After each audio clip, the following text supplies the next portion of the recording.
క్రైస్తలాడండి ఎడారిలో సెలయేర్లు జూన్ 13 విందామా. నా శాంతినే మీకు అనుగ్రహించుచున్నాను. యోహాను సువార్త 14:27. ఇద్దరు చిత్రకారులు ప్రశాంతత అనే దాని మీద తమకున్న ఆలోచనని బొమ్మ రూపంలో గీశారు. మొదటి చిత్రకారుడు ఎక్కడో కొండల మధ్య నిండుగా ఉన్న ఒక సరస్సుని తన చిత్రపటంలో చూపించాడు.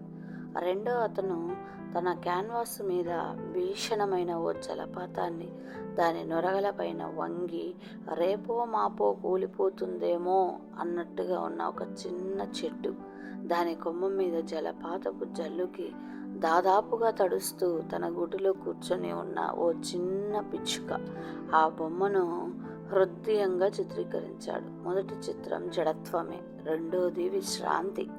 క్రీస్తు జీవితం పైకి ఎలా కనిపిస్తుందంటే అంత అల్లకల్లోలమైన జీవితం ఇంకెక్కడా ఉండదేమో అని అనిపిస్తుంది. తుఫానులు, అలజడులు, అరిగిపోయిన ఆ శరీరం సమాధిలో విశ్రాంతి పొందే వరకు కష్టాల కెరటాలు దానిపై విరుచుకుపడుతూనే ఉన్నాయి. అయితే ఆయన అంతరంగం మాత్రం గాజు సముద్రంలాగా మహాప్రశాంతతతో ఉంది. ఎప్పుడు ఏ నిమిషంలోనైనా ఎవరైనా ఆయన దగ్గరికి వెళితే వాళ్ళకి విశ్రాంతినిచ్చేవాడు. ఆ రోమా వేట కుక్కలు ఆయన్ని యెరూషలేము వీధుల్లో హింసించబోయే తరుణంలో కూడా తన శిష్యులకి తుది కానుకగా తన శాంతిని అనుగ్రహించాడు.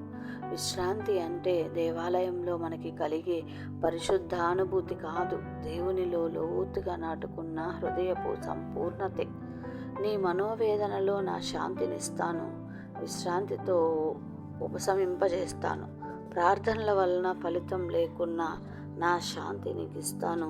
నా వాగ్దానాలు, వాస్తవాలు తెలియజేస్తాను. ఒంటరితనంలో నా శాంతి ఇస్తాను. రాత్రి వేళలోనే నైటింగల్ తీయగా పాడుతుంది. శత్రువులు చిందులేసినప్పుడు నా శాంతిని ఇస్తాను.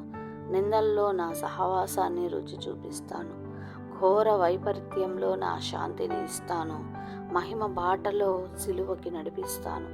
స్వేదంలో, శ్రమలో నా శాంతిని ఇస్తాను. నా నుదుట కారిన చెమట రక్తాన్ని చూపిస్తాను. నీ చెలికాడు మోసగిస్తే నా శాంతిని ఇస్తాను. ప్రేమ, శాంతి నీ ప్రార్థనకి జవాబుగా ఇస్తాను. చావు తప్ప వేరే దారి లేకుంటే సిలువ దారి చూపించి నిత్య శాంతిని నీకు ఇస్తాను. Praise the lord.